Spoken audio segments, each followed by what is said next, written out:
So that's How much of it do you think is ours? Well, none of it's ours. None of it.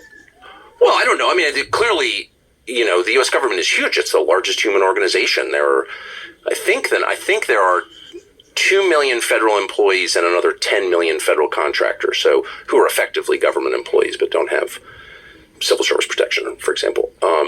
So that's 12 million people in a country of 340 million working for the federal government. So it's kind of hard to overstate how big the federal government is and how well funded.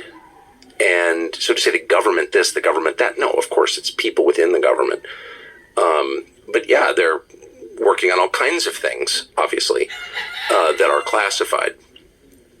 But in general, no, they can't control these objects.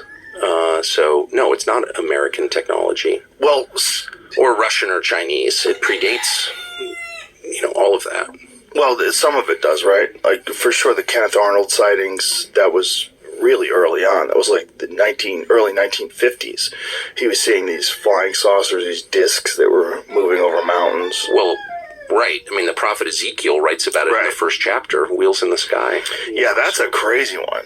Boy, when you read it is crazy. If you read it, it's like, oh, wow. Yeah. And so, and not just, the Hebrew scriptures, like, it's all over every... the Vedic texts. Of course. So these are spiritual phenomena. There's no evidence they're from another planet. I mean, I think that's that's the lie, that they're from Mars. Look, space, the atmosphere is really well monitored, right? Both for defense reasons, but also because, like, it'd be nice to know when asteroids are coming. And there's no evidence, has never been any evidence that there are lots of these objects, these vehicles coming into our atmosphere from somewhere else, some other planet. There's no evidence of that at all.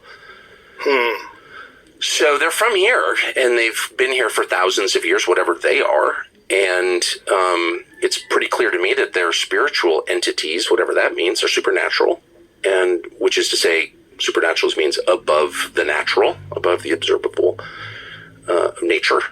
And they don't behave according to the laws of science as measured by people, and they've been here for a long time.